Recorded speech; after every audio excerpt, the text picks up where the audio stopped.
Bom dia a todos. A Secretaria de Estado da Cultura saúda todos os presentes nesse dia especial para a cultura do Estado do Paraná. Começamos essa nossa primeira reunião com 27 conselheiros presentes, sendo que os titulares ausentes justificaram as suas faltas.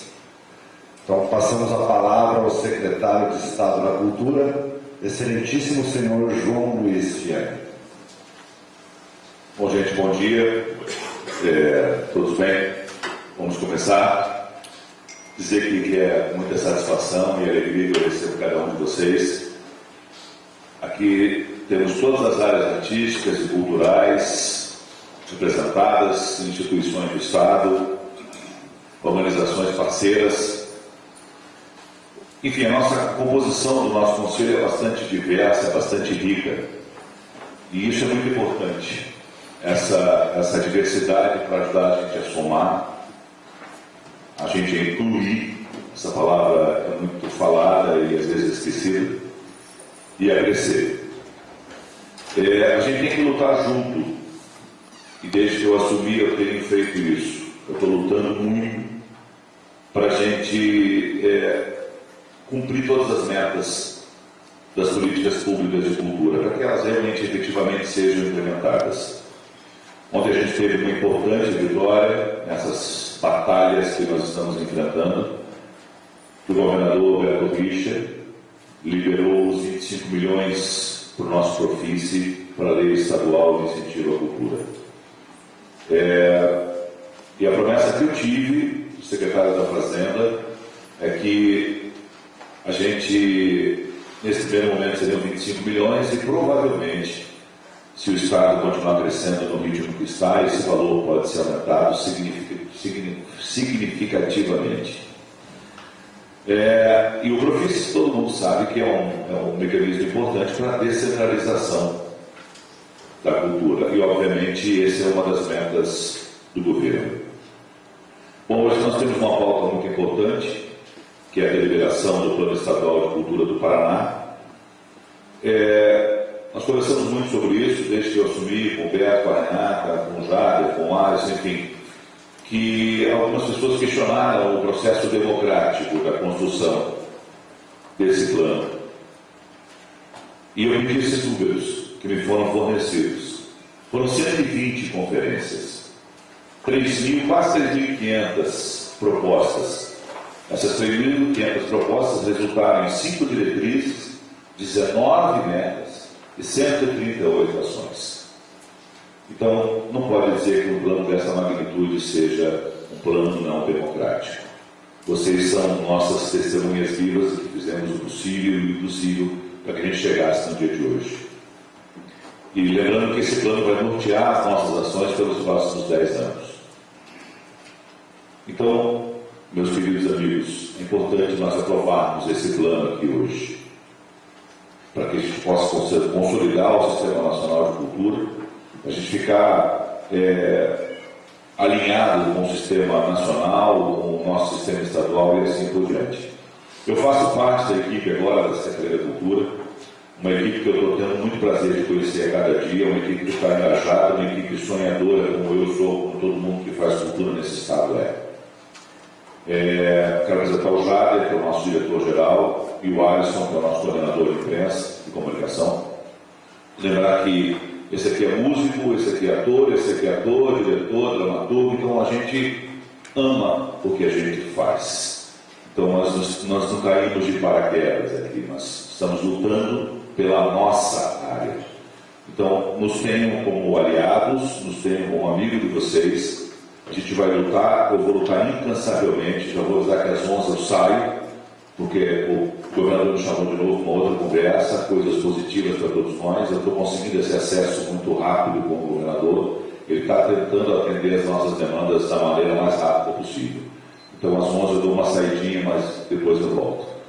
Enfim, gente, eu quero que a gente faça o que for necessário para a gente finalmente colocar uma bandeira de que a cultura do Paraná é uma cultura forte e que a gente pode construir um Estado muito melhor com a cultura, claro, obviamente com a educação, que a gente não pode separar desses dois povos.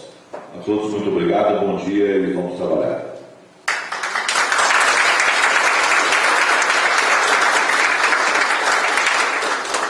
Passamos a palavra ao diretor-geral da Secretaria de Estado da Cultura, excelentíssimo senhor Jarder Alves, que fará a leitura do termo de posse.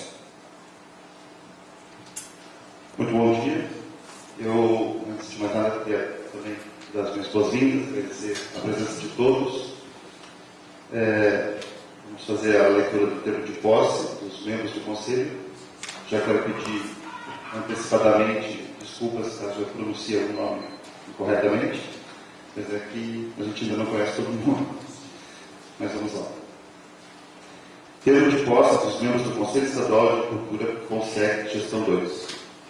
Aos 14 dias do mês de agosto de 2015, às 10 horas, ainda não tanto, no auditório do Centro Europeu, cito a Praça Osório 61, em Curitiba, compareceram para tomar posse perante o excelentíssimo senhor João Fiame de Assis Batista, secretário de Estado da Cultura, neste ato representando também o senhor governador do Estado, os membros do Conselho Estadual de Cultura do Paraná, CONSEC, nomeados para um mandato de 2 anos, em conformidade com o decreto 1174, de 23 de abril de 2015, publicado em Diário Oficial do Estado, edição número 9439, de 27 de abril de 2015. Declarados empossados vão a seguir nominados. Membros titulares escolhidos pelo Poder Executivo Estadual: Edilene Oliveira Cavalcante Hernandes, Fundação de Cultura e Turismo de Umuarama; Rocelane Giordani, Secretaria de Comunicação Social e Cultura de Toledo; Leandro Diegues Gonçalves, Diretoria de Cultura de Baracaçaba; Rosidera Bernardino Correia, Departamento de Cultura de Guarapava; Luiz Cirilo Parmesan, Departamento de Cultura de Ponta Grossa; Maquiele de Moraes Costa, Departamento de Cultura de Coronel Domingos Soares; Alessandro Christian von Liesing, Secretaria de Cultura e Turismo de Rio Negro; Solange Cristina Baquiliana, Secretaria Municipal de Cultura de Londrina; Luciana Maria Quintas Brigola, Secretaria de Estado do Esporte e Turismo; José Roberto Lança, Secretaria de Estado da Cultura; Renata Melli, Secretaria de Estado da Cultura; René Wagner Ramos, Secretaria de Estado da Educação; Maria Raquel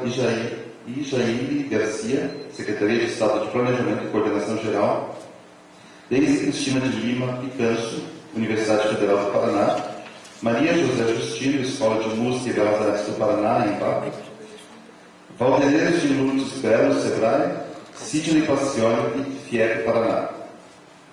Membros titulares representantes das macro-regiões histórico-culturais do Paraná: Marcelo de Freitas Rodrigues, macro-região Sudoeste; Rafael Schoener, macro-região Campos Gerais; Paulo César de Souza, macro-região Noroeste; Hamilton Farias, macro-região Oeste; Antônio Marcos da Silva, macro-região Curitiba; Gustavo José Salazar Garcia, macro-região Nordeste; Marcos Xavier Ribeiro, macro-região Litoral; Rita Elizabeth Machado Felchac, macro-região Centro-Sul. Membros titulares e representantes das 10 áreas artístico-culturais: Denise Adriana Bandeira, área de artes visuais; Solange Straubes Tex, área de audiovisual; Fausto Oliveira Franco, área de circo; Daniele Pereira da Silva, área de dança; José Flauzino Alves, área de literatura, livro e leitura; Brenda Maria Lucília Oeiras dos Santos, área de manifestações populares, tradicionais e étnicas da cultura; Magali Oliveira Kleber, área de música; Ileia Regina Cortes de Ferraz, área de ópera; Tatiana Zanelato Domingues, área de patrimônio cultural material e imaterial; Laura Chaves de Souza Peluso, área de teatro.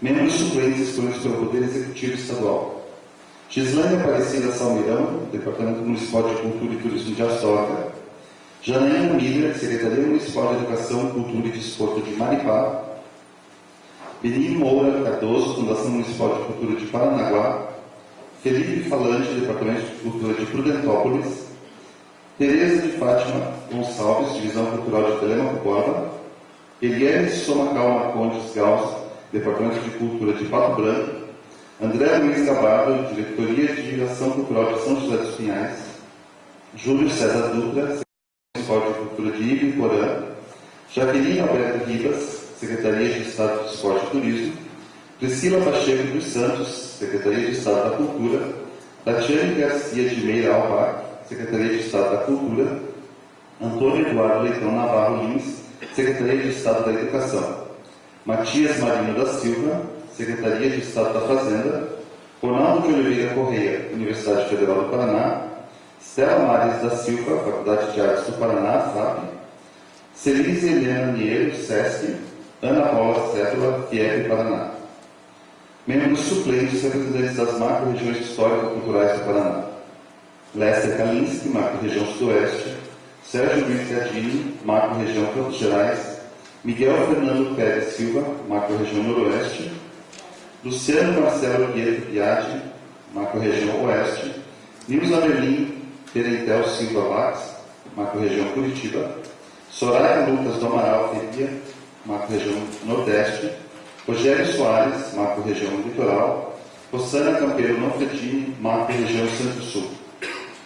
Membros suplentes, representantes das 10 áreas artístico-culturais: Gustavo Lemos Hemmendorf, área de artes visuais, Jefferson Aeta de Miranda, área de audiovisual, Luiz Valdemir Parini, área de circo, José Vanderlei Lopes, área de dança, Marcelo Franz, área de literatura, livro e leitura, Kátia Maria Biesek, área de manifestações populares, tradicionais e étnicas da cultura, Antônio Márcio Ferrari, área da música, Gilcene Caneiro Fraga de Oliveira, área de ópera, Maria Cecília Amorim Barreto Vila, área de patrimônio cultural, material e imaterial, Marino Galvão Júnior, área de teatro. Para constar, foi elaborado o presente termo de posse, que vai assinado pelos empossados e pelo excelentíssimo senhor secretário da Cultura, João Luiz Fiel. Obrigado.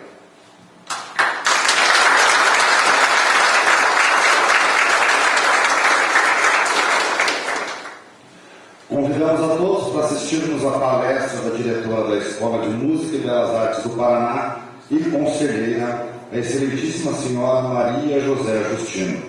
E pedimos que, após a palestra, todos permaneçam em seus lugares para a assinatura do termo de posse. Bom dia a todos.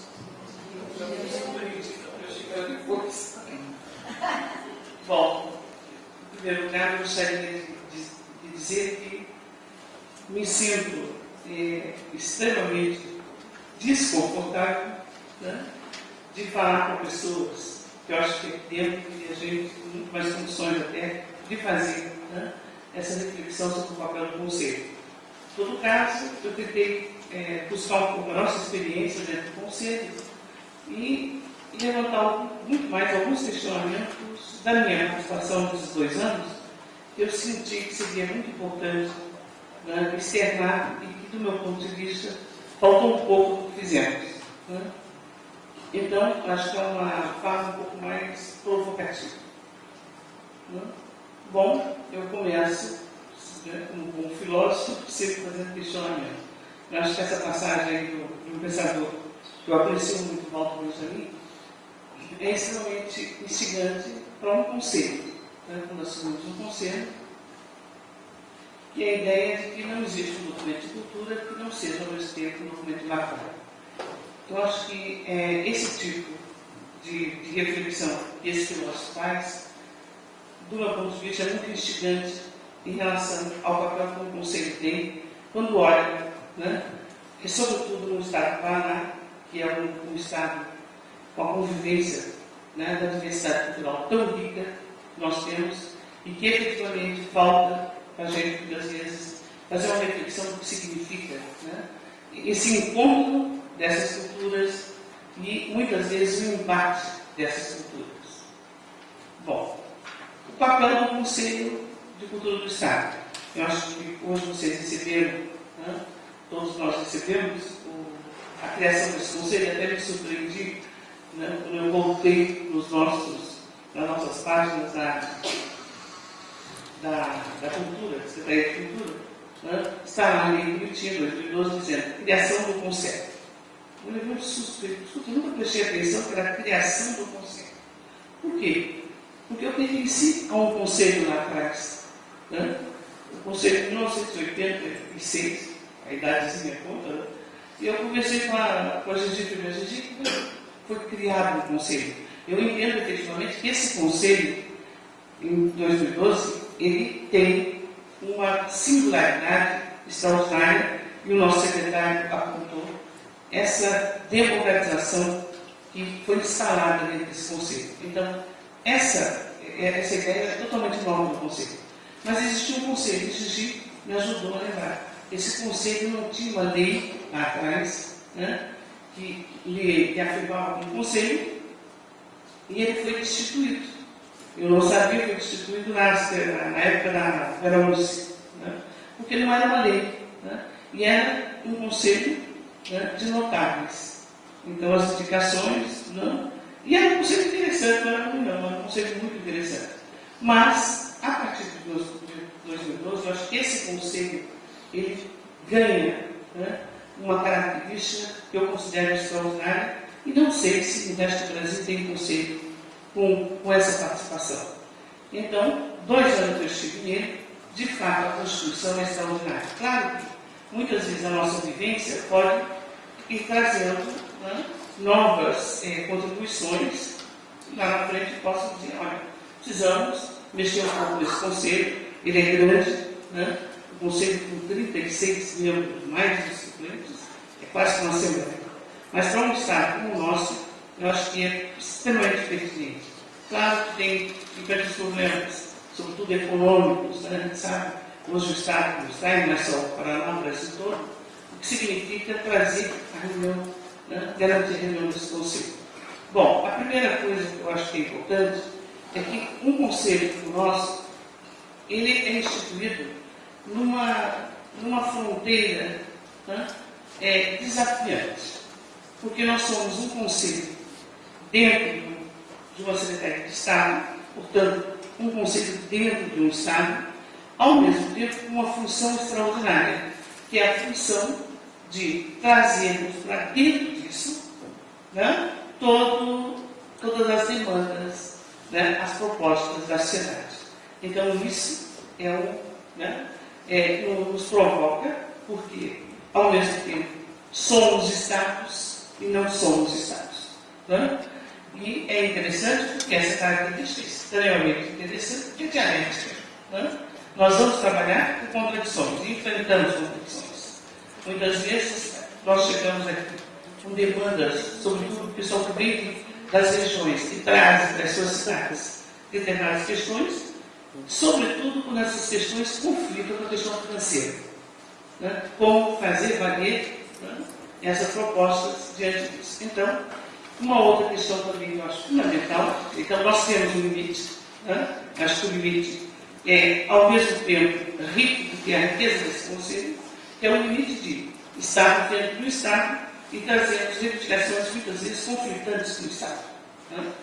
Bom, a outra questão também que eu acho extremamente importante dentro desse conselho é saber trabalhar as questões do indivíduo. Quando nós falamos em cultura, a questão individual é fundamental, né? A questão do coletivo e, novamente, isso com o Estado. Por favor. Então, veja, a lei que nos cria, né? É exatamente essa frase, acho fundamental, por isso que eu a trouxe, a participação, esse conselho é criado, visando fundamentalmente a participação da sociedade na formulação das políticas públicas da cultura do Estado. Então, pronto. Aí, o grande desafio. Né? Como é que nós fazemos isso? Nós sabemos que já não é tão fácil, né? Se nós começarmos, por exemplo, discutindo a questão da cultura, que é cultura, o conceito de cultura, a gente vai ver um pouco isso, já é um problema. Né? Quanto mais fazermos valer, né, resolver esse tipo de problema, fazermos valer essa vontade, né, da sociedade dentro do próprio Estado. Por favor. Pode passar adiante. Isso é, eu só coloquei no folheto, né? Vocês têm aqui bonitinho, mas as funções do conselho. Né? Vocês, acho que é mais fácil ver no próprio texto de vocês, mas isso mostra a riqueza, né, que tem e a responsabilidade que nós temos aqui. Né? Se nós conseguirmos fazer metade disso aí dentro dessa gestão, já é um negócio extraordinário. Então, eu acredito que, quando se criou a lei, né, a experiência acumulada trouxe as funções todas desse conceito. Mas, se nós pensarmos em cada um desses itens, nós vamos ver, né, alguns deles, a possibilidade efetiva disso acontecer, né, tornar concreto, né, e, ao mesmo tempo, os outros pontos que esbarram nas dificuldades que eu disse. Né, e que vai ser o desafio nosso. Por favor? Então, aquilo que eu já disse, estou repetindo, esse conselho, ele situa-se entre o Estado e a sociedade. Por isso mesmo, ele trabalha nas fronteiras, nos limites, lida com as tensões e as contradições. Mas é exatamente no interior dessas tensões e contradições que ele estabelece a sua própria dinâmica. Né? O ser desse conceito é exatamente essas linhas, né, fronteiriças. E é o próprio desafio. Pode ir adiante, por favor. Pode passar. Pode. Bom, volto. Isso aqui também é um outro ponto importantíssimo dentro do conselho e que seria também desafiante para nós. Né? Como é que ocorreu, né, essa divisão, essas dimensões, né, para chegarmos a esse tipo de representações dentro do conselho, das áreas que esse conselho teria que dar conta, tem que dar conta. Né? Claro, já aí nós teríamos discussões. Né? Temos discussões. Nós entrarmos, por exemplo, na questão da música, já é um problema. Né? Quer dizer, e nós vemos, conversando com os músicos, tem música aqui presente, né? Bom, como é que fica? Música popular, música erudita, o que é isso? Né? Tá, porque esse conselho deve tratar aqui. Já seriam questões. E teríamos outras áreas hoje que, na realidade, né, dentro da própria classificação que fazemos, essas áreas elas são também tocantes, cruzam. Por exemplo, se eu penso em performance, né, onde estaria no teatro, né, na música, nas artes visuais, onde que eu coloco isso? Bom, vai depender da pessoa quando apresenta o seu projeto dizer que cabe mais aqui. Mas eu digo, nós temos também modificações dentro da contemporaneidade que talvez o nosso conselho tenha que mais à frente repensar essa própria classificação. Pode ir? Bom, por que eu destaquei? Nós temos várias atividades do próprio conselho que culminam, do meu ponto de vista, nessas três já existentes, ou melhor, na Conferência Estadual da Cultura, que eu acho que talvez seja ali que a gente consiga fazer a grande reunião do conselho. Né? Então, nós tivemos já três, eu tive a felicidade de participar da última, que foi em 2013. Né? Esse conselho, nosso conselho, participou também da Nacional no ano passado. Ano passado, retrasado? Ano passado. Retrasado. Né?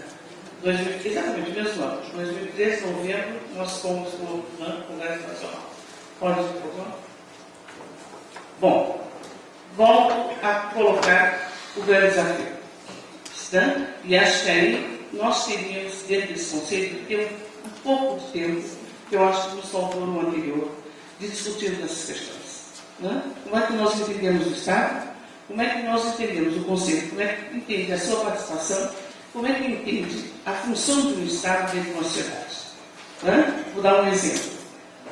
Até pouco tempo, eu sempre fui profundamente revolucionário, estava com bandeira, de sindicato, etc., achando o tempo todo que o Estado tinha que bancar toda a questão da cultura.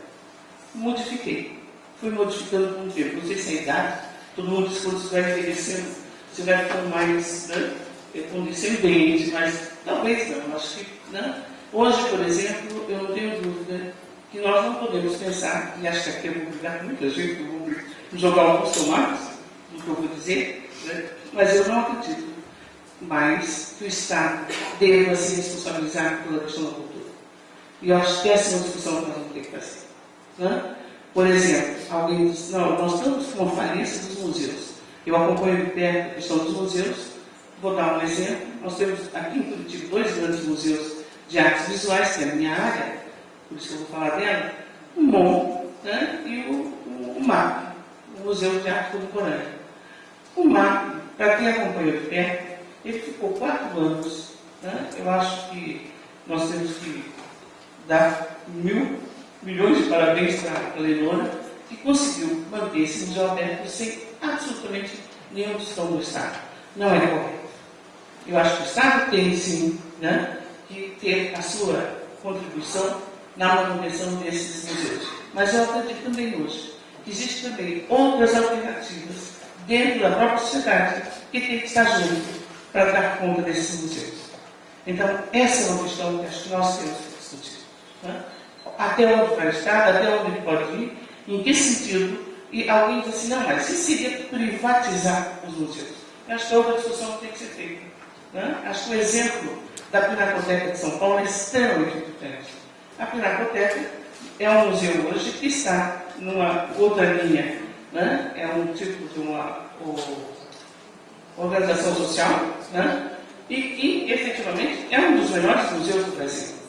O Estado está presente? O Estado está presente. O Estado entra com uma grande fatia na manutenção da Pinacoteca. Mesmo assim, existem outras alternativas para torná-la viável. Então, essa discussão, acho que esse conselho tem que fazer. Né? E, para nós, é muito importante, porque nós temos muita gente aqui que tem uma formação que vem de sindicato, e que eu acho muito importante, né? Mas que não pode impedir de pensar as questões contemporâneas. Né? Então, acho que isso aí entra. Questão da cultura. É uma outra discussão que nós vamos ter que fazer também. Né? Se qualquer pessoa que fosse fazer a fala que estou fazendo, teria na sua cabeça o conceito de cultura. E nem sempre esse conceito de cultura vai ser idêntico, nem pode ser idêntico. Né? Não pode ser idêntico. Quando nós falamos de diversidade cultural, nós já estamos entendendo que essa palavra cultura, ela tem, né, várias nuances. Por favor? Bom, a declaração de Friburgo, né, de 2007, coloca o conceito de cultura que todos nós temos. Eu acho que é um conceito, vamos dizer, consagrado. Né? Todo mundo que fala em cultura pensa em algo parecido. Termo cultura abrange os valores, as crenças, as convicções, as línguas, os conhecimentos e as artes, as tradições, as instituições e os modos de vida pelos quais uma pessoa ou um grupo de pessoas expressa sua humanidade e os significados que dá à sua existência e ao seu desenvolvimento. Então, nós entramos aqui, né, no conceito de cultura fundamentalmente antropológico. Né? Que é mais uma questão pertinente para o nosso conselho. Porque o nosso conselho, ele não vai dar conta, ele nem pode dar conta desse conceito de cultura. Claro? Né? Nós vamos ver, até quando nós fizemos aquela classificação de qual campo que nós vamos atuar, ópera, música, não sei o quê, não sei o quê, não sei o quê, nós entramos no conceito de cultura que se volta, se dirige para as artes. Por favor. Então, esse conceito etimológico, né, que vem de duas palavras do latim, traz em si já a raiz que vai fazer esse tipo de definição. Né, que é a ideia de uma cultura, como tudo que o homem faz, tudo que o homem acrescenta à natureza, tudo que não é natureza, portanto, tudo que é criado pelo homem, isso é cultura. Então, vai desde as questões materiais às imateriais, a valores, etc. E, ao mesmo tempo, uma ideia também de cultura como alguma coisa que tem a ver com erudição, instrução, né? E que, efetivamente, era um antigo conselho de cultura nosso. Né? Que era um conselho que convidava notáveis em termos de erudição. Né? Ora, e aí nós entramos, né, só levantei rapidamente algumas determinações da palavra cultura para mostrar para vocês quantos campos nós teríamos que estar trabalhando. Né? Falamos em cultura popular. O que é cultura popular? O que é popular? Como é que esse conselho vai entender isso? Né? Como é que o nosso conselho vai dar conta dessas questões da cultura popular?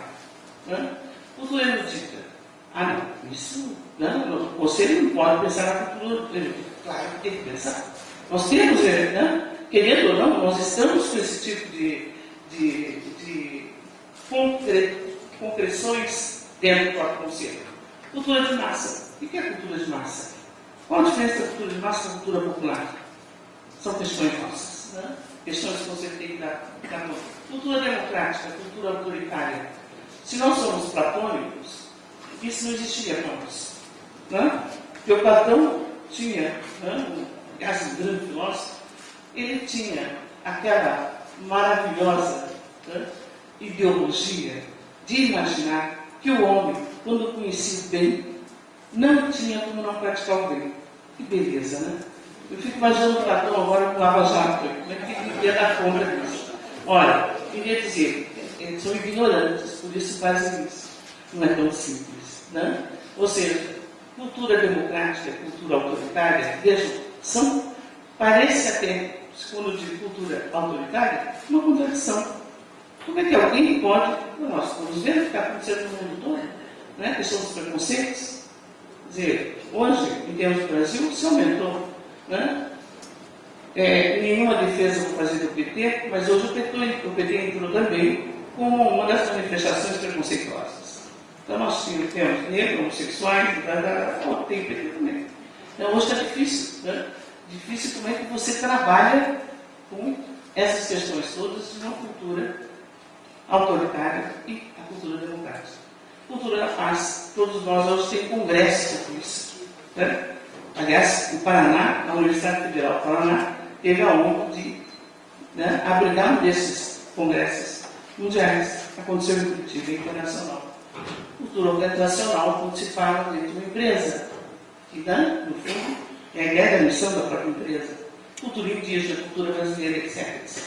Então, veja que nós temos aqui já, né, uma provocação extraordinária. Por favor.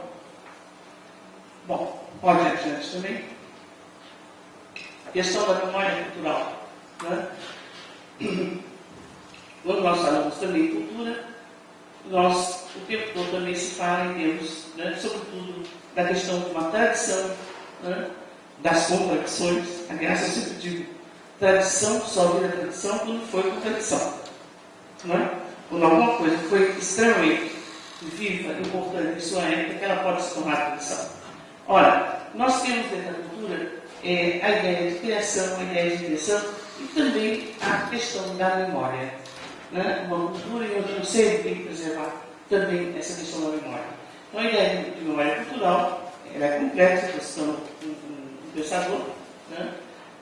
Plural, labiríntica e abrange uma multidão de diferentes memórias de pertença coletiva em diferentes tempos e espaços. Bom, se nós entrarmos nessa definição de memória cultural, nós vamos ao encontro da definição antropológica de cultura.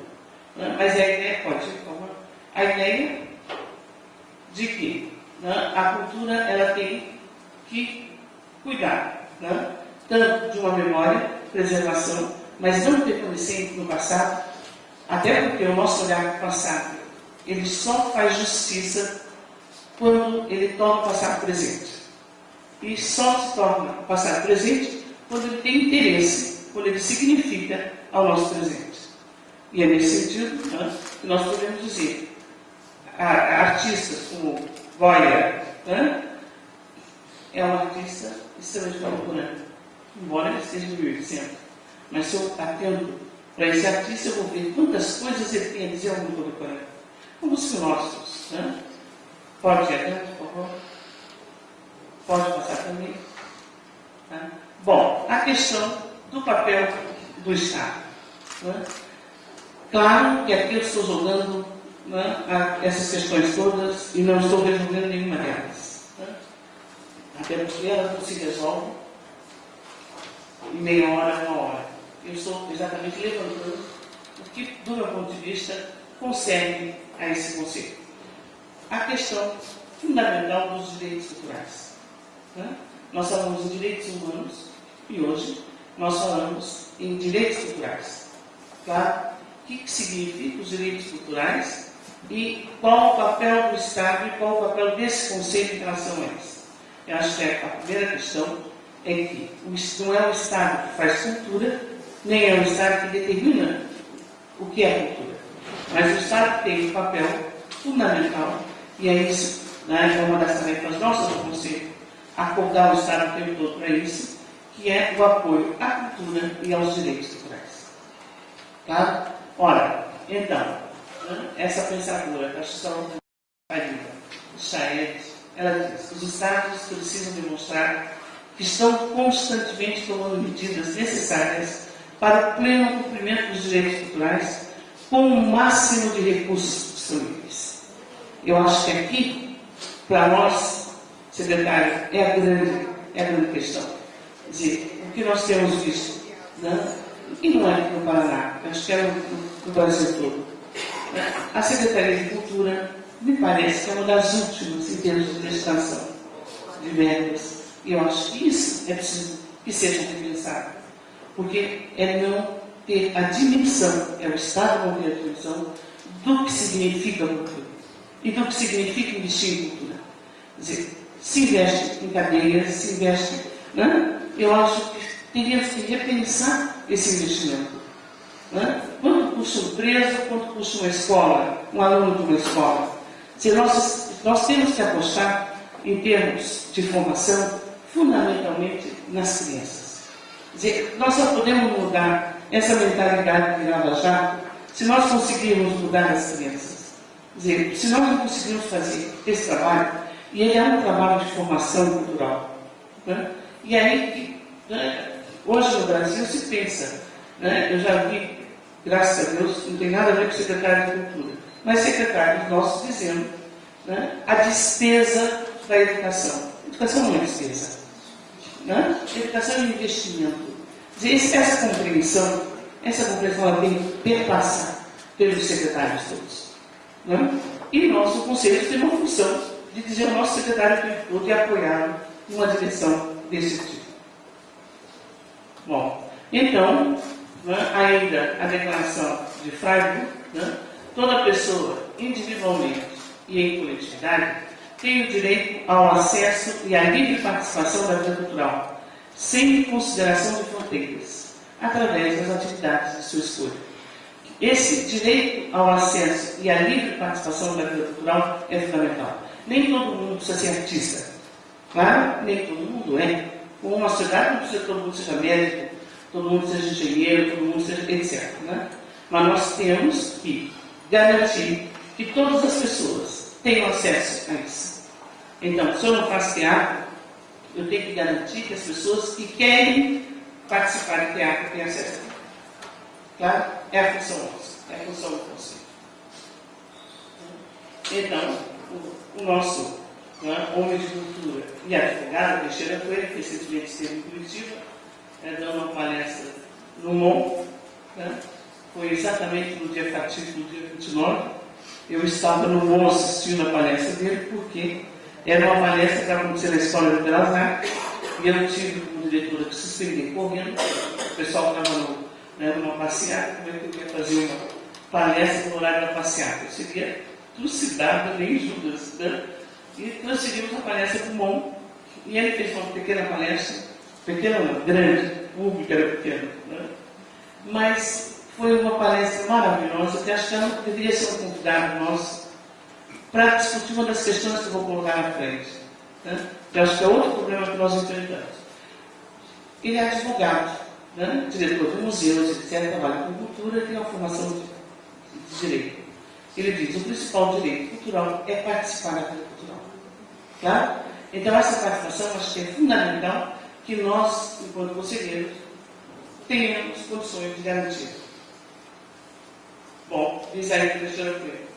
O problema é que os direitos culturais não se referem especificamente ao povo, a um coletivo, e sim a indivíduos. E se por hipótese for possível definir as necessidades identitárias de um coletivo, só o indivíduo pode definir as necessidades de sua própria identidade cultural pessoal. É como fazê-las valer se são justamente em tudo individuais, pessoais, subjetivos. Problemas para nós. Né? Vamos ter que refletir sobre isso. Né? Então, voltando, cabe ao Estado preservar as culturas, questão da memória cultural e criar condições para que outras floresçam. Quando no Estado se organiza diversas secretarias, como é o caso nosso, Secretaria de Saúde, nós estamos do mundo todo, né? Secretaria de Saúde, Educação, Esporte, Turismo, etc., não tem sentido que a Secretaria de Cultura se volte ao conceito antropológico de cultura. Esse é o grande problema que eu esbarrei nos 2 anos que estive nesse conceito. De eu tempo toda essa confusão. O que cabe a esse conceito? Como é que, né? O que cabe? Qual a cultura que nós estamos aqui defendendo? Ou as culturas que estamos defendendo? Ou seja, nós temos que nos voltar, de fato, para aquilo que essas outras secretarias não dão conta. E aqui também tem se estabelecido isso. Então, nos sobra um mundo que já é um universo enorme, que é o mundo das artes, e outras manifestações que não estão contidas ali dentro. Né? Pode, por favor? Só volto um minutinho nesse outro quadro. Nisso aí é muito importante também uma outra discussão que acho que esse conselho vai ter que fazer. Se a nossa verba de uma Secretaria de Cultura é pequena, ela tem que ser muito bem direcionada. E acho que aí nós vamos ter que ter coragem também de começarmos a pensar que custear grandes eventos e mega shows não é papel da Secretaria de Cultura. Né? Eu acho que é outro desafio que nós vamos ter que discutir. Certo? Dizer, como nós estamos vendo hoje sendo discutida na questão da renovação da Lei Rouanet, né? A Lei Rouanet possibilitar, né, grandes shows, mega shows, etc. Outra discussão nós vamos ter que fazer também. Tem sentido isso? Não tem. Não tem, e nós vamos ter que dizer por que não tem. Bom, um outro pensador que também trabalha nessa linha dos direitos culturais, né, é o Meyer Wisch. Ele diz: o direito cultural é individual quanto a seu sujeito e coletivo em seu objeto. A cultura é como nossa pele, superficial e profunda. Ela é a interface entre a nossa intimidade mais secreta e nossas visibilidades e ações sociais mais amplas. Bom, nós vamos agora fechar muito mais com questões provocativas. Né? A questão da discussão da necessidade da liberdade perpassa toda a filosofia, mas em especial esse filósofo que eu acho muito interessante, Immanuel Kant, quando ele chama a atenção para a inutilidade da arte, né? Em oposição à ideia de necessidade. E de fato, né? Eu pego um exemplo bem banal: eu não tenho necessidade de um quadro numa parede, mas eu tenho necessidade de comer, beber, etc. Claro? Então essa oposição entre necessidade e liberdade, ela é muito interessante. Ora, mas exatamente essa liberdade é que nos faz humanos. E é onde está a arte. Onde a arte está, estaria muito mais numa oposição entre necessidade e desejo. Né? Portanto, a arte difere de padronização. É outra discussão que vamos ter que fazer. Claro? Extremamente pertinente para uma agricultura. Bom, e aí eu disse que eu terminaria com desafios. Aí, eu acho que o primeiro deles é essa que eu vou dar. Cultura é a regra, a arte é a exceção. Não? Isso aí eu acho que é pano para mangas, para discussões, né? E teríamos que fazer essa discussão. Né? Todo mundo diz, não, bom, claro, isso aqui é nessa afirmação do Godard, contraria o início que nós falamos, o conceito de cultura antropológica. Né? Ora, claro, aí eu vou ter que fazer um jogo extraordinário para dizer, não, para lá. A arte também é cultura. Ora, quando ela se transforma em cultura, né, ela deixa de ser exceção, na visão do Godard. Né? A primeira frase que eu disse para vocês, que acho que é extremamente pertinente para nós também, do Walter Benjamin: não existe documento de cultura que não seja, ao mesmo tempo, um documento de barbárie. E acho que o Brasil é o melhor exemplo disso. E se pensarmos, sobretudo, nas culturas indígenas, isso é extremamente claro. Né? Agora, também nos leva a um outro tipo de pensamento, que é: tem sentido preservar em redondo uma cultura? Né? Nós vamos botar uma redoma nas remanescentes indígenas do Brasil para protegê-los. Nós podemos fazer isso? O movimento, né, histórico do homem mostra exatamente o inverso. Tá? Quer dizer, me desculpe os defensores das culturas indígenas, mas elas são condenadas não a desaparecer, mas a entrelaçar-se com as outras culturas. Pelo menos assim que eu vejo. A questão, né, do popular e do erudito, acho que também é uma discussão muito importante. Muito importante. Né? E como é que nós fazemos? Hoje mesmo nós temos 2 escolas de arte aqui no Paraná, em Curitiba, né? Que há sobretudo na parte da música. Né? Eu escuto esses dias mesmo uma professora nossa, quase foi fuzilada, pegou 2 alunos, nós não podemos perder alunos, a escola de arte não pode perder alunos, nós temos que trazer alunos. Né? Não, vocês 2 não têm perfil para a escola de belas artes, vão fazer na faca. O perfil de vocês é música popular. Tem gente que mulher ignorante, é uma professora nossa. Né? É só pensarmos quantos artistas populares hoje no Brasil tiveram sua educação em escolas eruditas. Canto lírico, Marisa Monte, né? As Pupines Sister, né? Cursos inteiramente de erudição, de música lírica, etc., para fazer o tipo de música que fazem hoje, que é música popular de altíssima qualidade. Então, quer dizer, né? É uma outra discussão que temos que fazer. Indivíduo e Estado é fundamental. Né? E termino novamente com uma passagem do Teixeira Coelho, sobretudo com uma questão, que acho que é outra questão extremamente pertinente para nós, que é a questão do indivíduo em relação à cultura.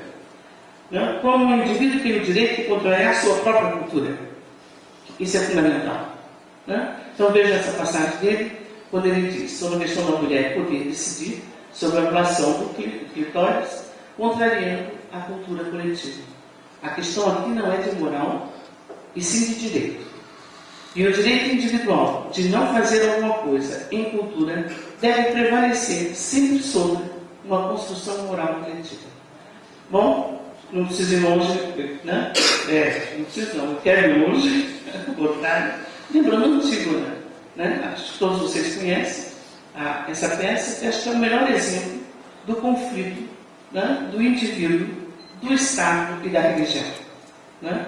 Termino aqui, peço desculpas se não apresentei muita coisa, mas quero dizer, né? Os 2 anos que eu tive no Conselho, e estou sendo reproduzido, aprendi muito, cresci muito, e acho que isso vai ser muito importante para vocês. E quero desejar ao nosso secretário que tenha uma gestão extraordinária, que consiga, né, dar continuidade ao trabalho que acho que o Guiapiana fez muito bem. Quero elogiar o Guiapiana, acho que fez um trabalho muito bom, deixou muita coisa já construída para o nosso secretário Renato. Parabéns, que seja bem-vindo como secretário do nosso Estado. E obrigado a todos vocês.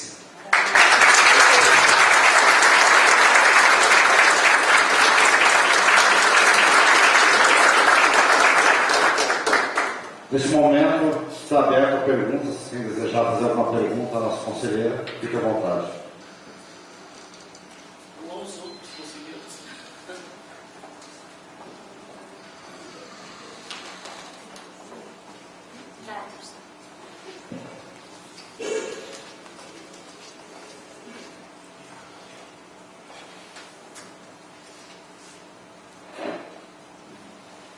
Bom dia, Maria José, bom dia a todos. Secretário, meu nome é Magali, estou aqui, então, alô? Magali, Kleber. E queria cumprimentar a Maria José, já conheço, né, de Londrina, a gente estivemos juntas lá na universidade, foi muito importante sua presença lá, é marcante, como o pessoal fala hoje. Acho que você levantou questões essenciais, com as quais eu compartilho, acho que são muito importantes mesmo para a gente pensar numa pauta da gestão desse conceito. Se a gente conseguir realmente levantar e aprofundar essas problematizações que você trouxe, a gente vai avançar em muita coisa.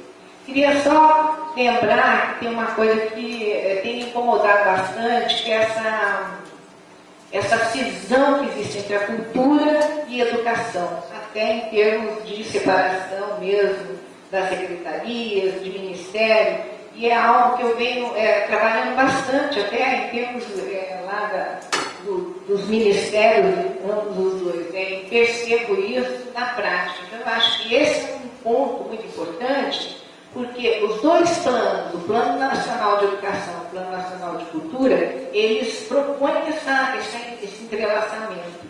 E aí eu acho que os planos estaduais e os planos municipais devem também ir na mesma direção. Eu acho que essa é uma discussão que o Conselho deveria abraçar.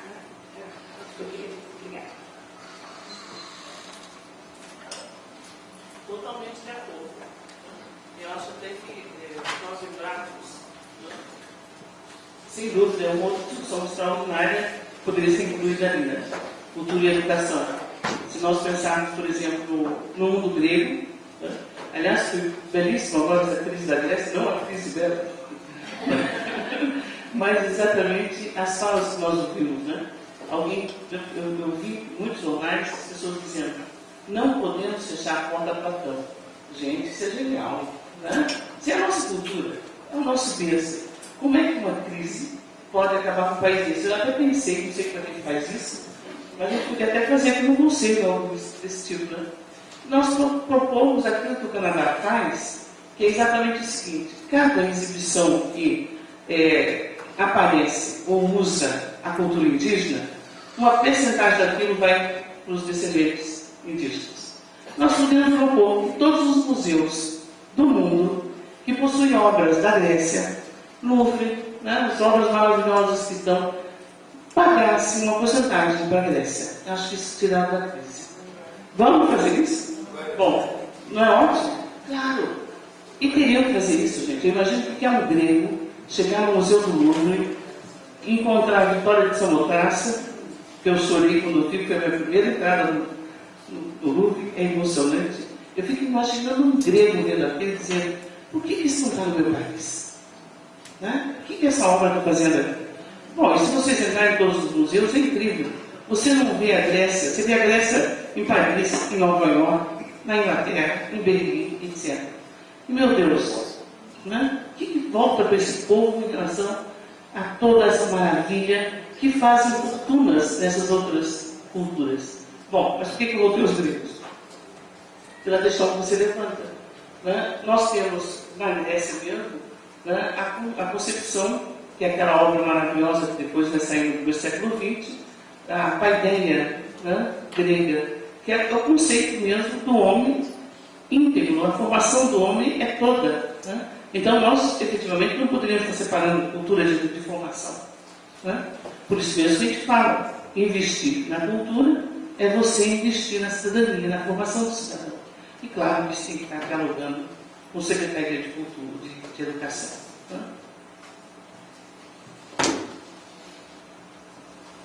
Alô, bom dia a todos. Eu só queria fazer um contraponto que eu achei bem interessante. Quando a gente começa a falar de culturas e heranças, então a senhora deu o exemplo da cultura grega.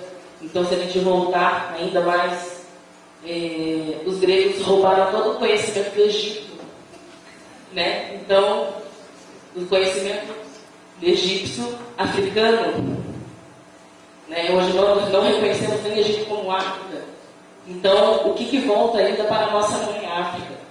Então, essa complexidade dos saberes, dos conhecimentos, do que é, o que pertence, o que não pertence. Então, eu achei bem engraçado, porque às vezes parece mais fácil lutarmos pelo Egito, pela Grécia, do que lutarmos pela África. Então, aqui meu papel vai ser esse, viu? Já para marcar os passos. Brenda, eu acho que achei ótimo você chamar de contraponto, porque eu adoro trabalhar com os contrapontos. Mas eu já disse para ti, quando eu botei aquela primeira frase, eu já contemplei a África. Né?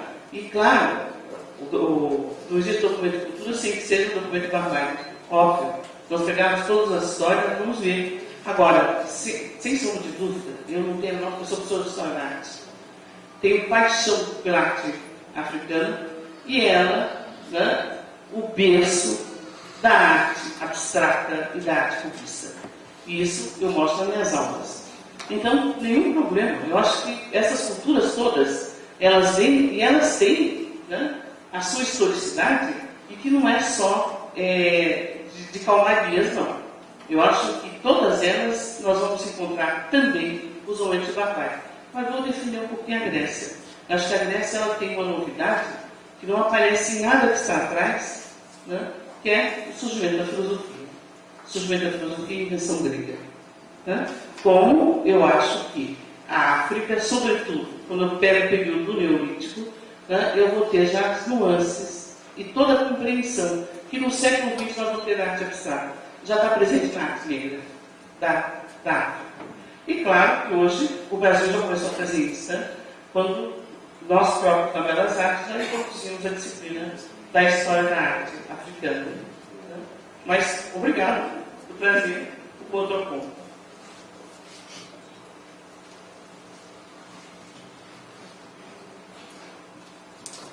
Bom dia a todos e a todas. Eu sou Hamilton Farias, venho de Foz do Iguaçu. Foi muito pertinente a palavra da professora, mas com relação aos índios,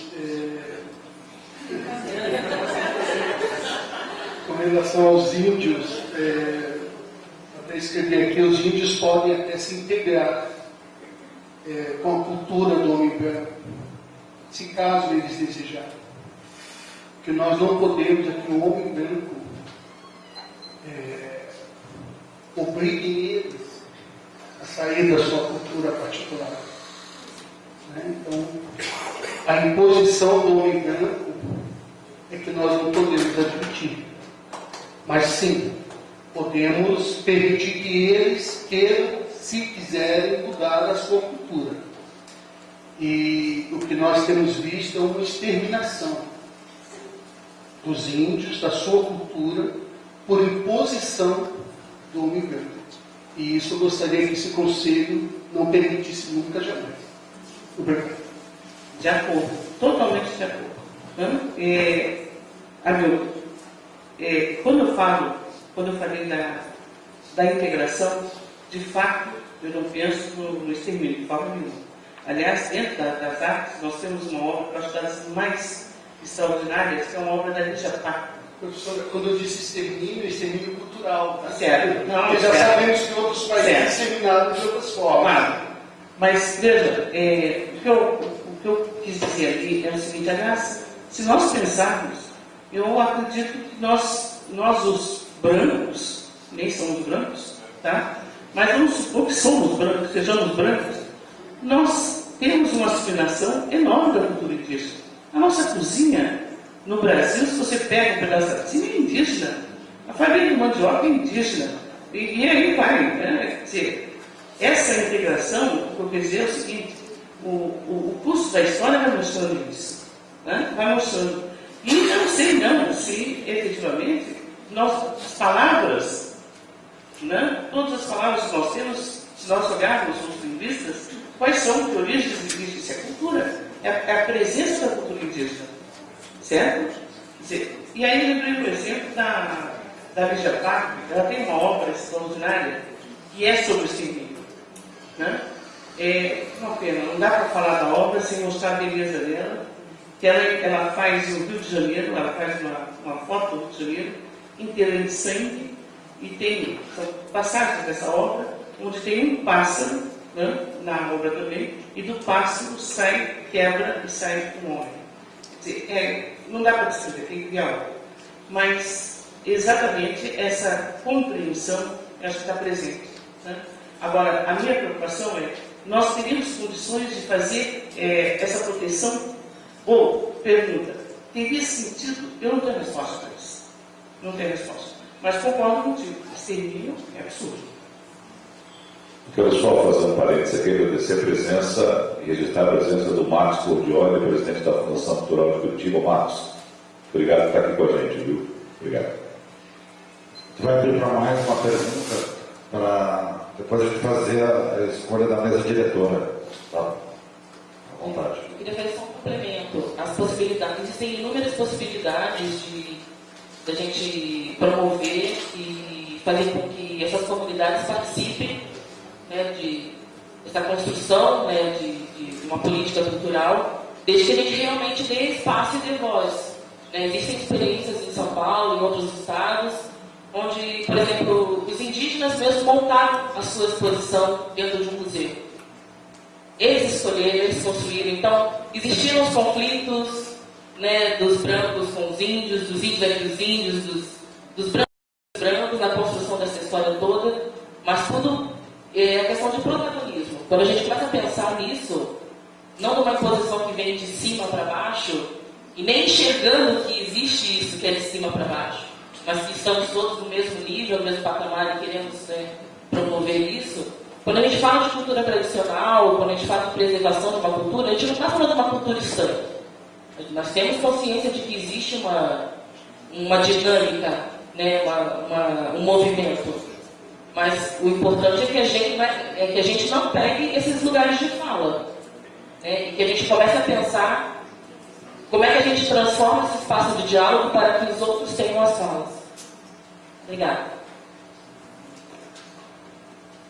Eu tenho uma pergunta. Desculpa, porque a dela foi uma réplica.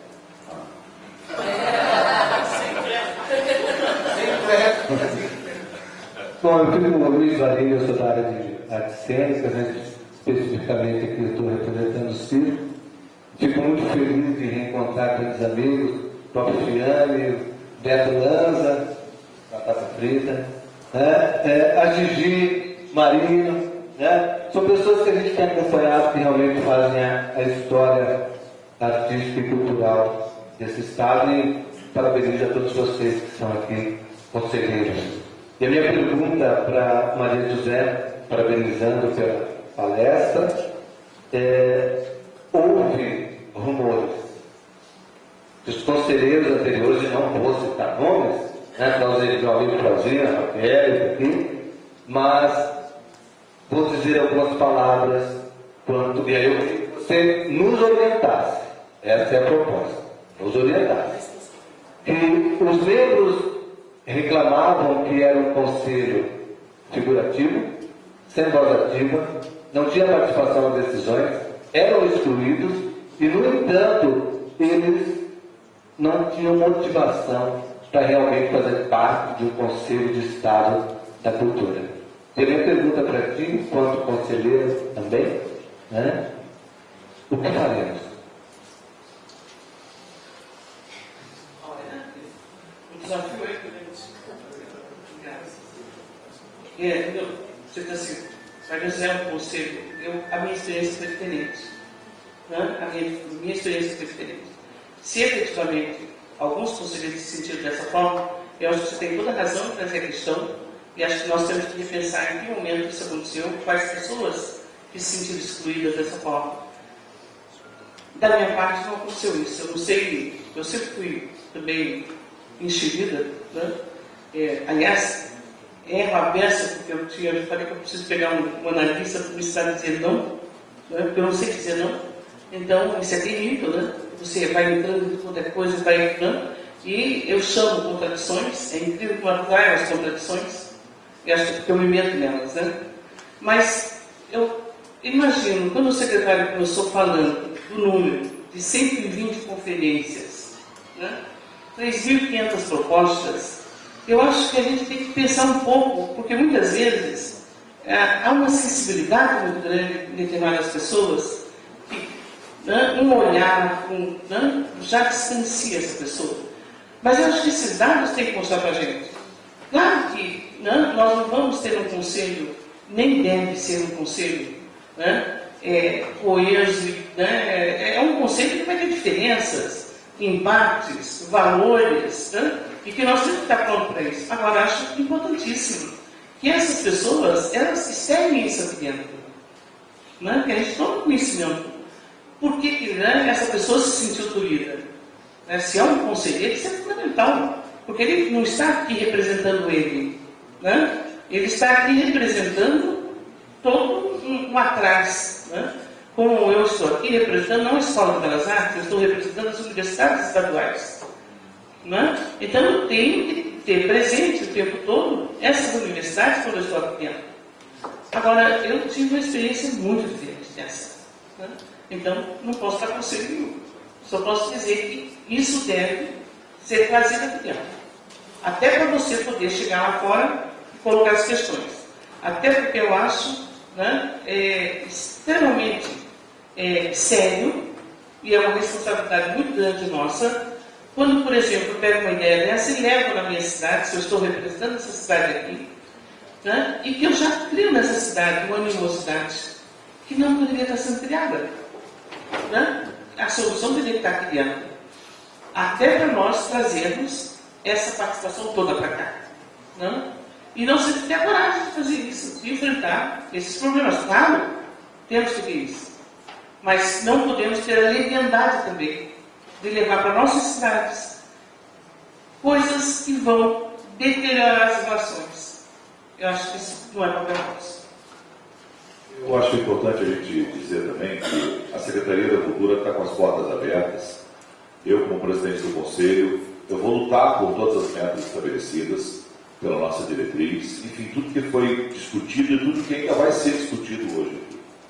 Então, é um compromisso meu, porque nós temos 3 anos e meio aqui na frente da Secretaria, mas o plano, a gente não pode esquecer que é um plano para 10 anos, né?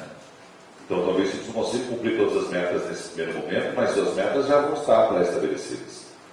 E o mais importante é dizer que nós vamos trabalhar junto.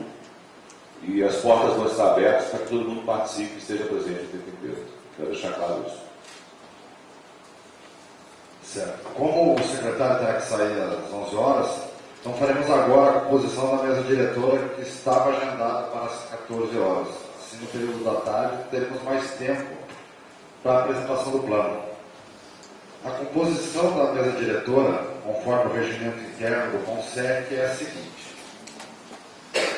O vice-presidente tem o papel de substituir o presidente em sua ausência.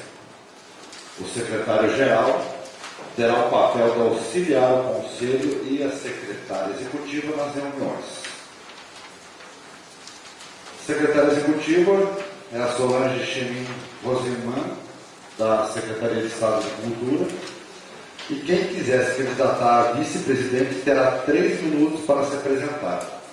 O mesmo para o secretário-geral. O presidente, como já sabe, né, é o secretário de Estado da Cultura, João Luciano. Então vamos começar aos candidatos a vice-presidente.